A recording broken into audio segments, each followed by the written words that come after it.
27. detsembril toimus Kuressaares intsident. Mis seal täpsemalt juhtus?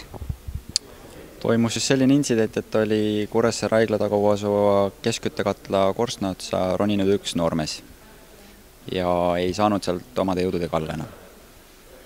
Ja siis paluti meie abi selle teostamiseks. Aga miks noormees üldse sinna tippu ronis?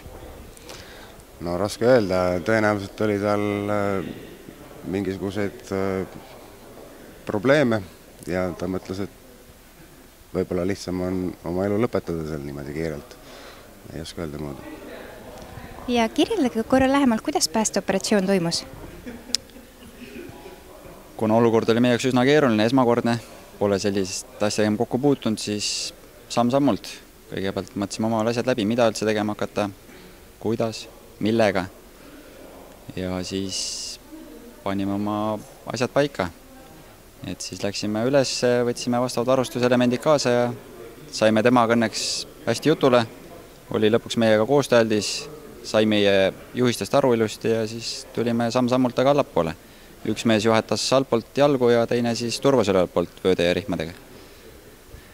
Oli kuulda ka, et varustus tegelikult ei vastanud võib-olla nii headele tingimustele kui võinuks, et mis sundis teid selle varustusega appi tõttama? Selle varustusega oli meie meelest kõige lihtsam seda teha ja ei saaks öelda, et see varustus nüüd päris ei vastanud nõuetele. Sellepärast me turvasime igat meetrit tuletõrjevöödega. Mitu vööd oli kaasas meil ja samm-sammult läksime, seisime, kinnitasime uuesti, et kui inimene oleks kukkunud, siis ta oleks ainult maksimum meeter allapoole kukkunud.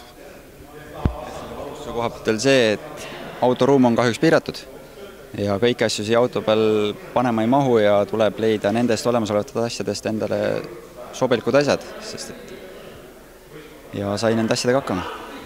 Kas seadsite päästeoperatsiooni käigus reaalselt ka oma eluohtu? Eks see oht on meie töös alati olemas, aga me ütleme, et hulljulget ikka päris ei pannud, et me ikka enda ohutus oli enne kõike. No mina jõudsin ikka seal vahepeal küll mõelda, et see on ikka tohutu kõrgus sealt alla vaadates, et mõtlesin, et kui minuga peaks midagi juhtuma, et mis saab lastest ja naisest. Kas see oli teie tööajaloos esmakordne taoline juhtum? Selline situatsioon küll ja kõrgustest päästmine. No kassi on ennem tulnud. Kassi on küll. Aga kassiga on raskem kaubale saada.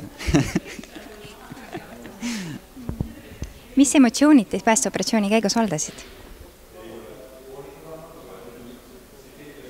Mida allapool seda lootusrikkamad. Et ei oska nagu muud öelda, et mõtled sel hetkel selle töösituatsioonile ja ei lase väga muid mõtteid ligi endale.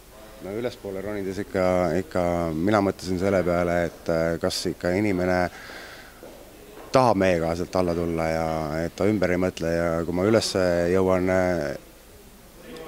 ega seal rüseluseks ei lähe või mis iganes, et seal oli küll oht väga suur kukkuda, kuskilt kinni pole võtta. Teenisite oma julge abistamisega 2. klassi elupäästja medalit, et millele te kohe nüüd ka järgi lähete. Mis tunnetega täna medalile järgi lähete? Läheb toob ära selle medali. Ei tunne on iseenesest hea. Aga ma ei oska öelda. Kas tänane päev toob ehedalt meelde ka möödunud juhtumi? Eks ta mõttesse ikka tuleb kergelt, aga noh, tulevad uued situatsioonid peale, et vajuvad vanad vaikselt tahaplaanile. Ja mul sama jutt, mis Heiko rääkis, et tegelikult eile õhtul hakkasin veel mõtlema selle peale, et mis seal tegelikult toimus, et vahepeal olin täitsa juba unustanud. Iga päev on meil siin eriline, et ükski päev ei ole sama kunagi.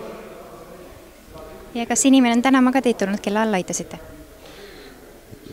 Ei tea inimesest rohkem midagi, et kui ainult, et elab. Ja teil, ma saan aru, on medali saamine juba teist korda, et meenutaks mõne sõnaga ka esimest elupäästmisjuhtumit. No esimene oli siis suitsusukeldumise käigus päästetud inimelu, mis oli üsna minu tuletõrjekarjääri alguses. ja 2008 äkki, kui ma ei eksi, 2008-2009. Ja oli töösituatsioon ikka täiesti teine. Et see, mida me oleme rohkem õppinud, harjutanud igapäevaselt käejala sees nii-öelda. Et see tänane on hoopis teine lugu.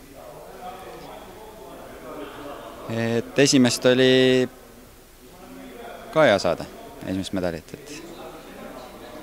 Aga samas see on ikkagi ka meie töö samas, et see medal ei ole nagu kõige olulisem, et kui ma siit ustest välja sõidan, siis mul ei hakka see kuklas kummitama, et ma olen nüüd midagi medali lootsuid, mis et enne kõik ikka vaadata, kuidas võimalikult lihtsalt asjad päästetud ja korda saab ja see, mis pärast järgneb sellele, see on kõik teisjärguline. Teie esitasite päästjad medalite saamiseks kandidaatideks, et miks esitasite? Seekord oli selline töö, mida me ei ole õpetanud meestele. Seekord oli selline töö, mille jaoks oleks olnud teistsugust varustust vaja, meil ei ole seda varustust siiamaani pakkuda. On küll plaanis, et selle aasta jooksul tuleb, aga siiamaani ei ole.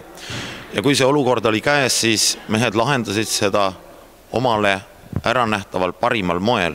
Samas oleks olnud õigus või võimalus öelda meestele, et me ei ole seda tööd õppinud, me ei oska seda ohutult teha, aga nad läksid ja tegid selle töö ära siiski ohutusnõudeid tagades ja proovides võimalikult paremat tulemust saavutada.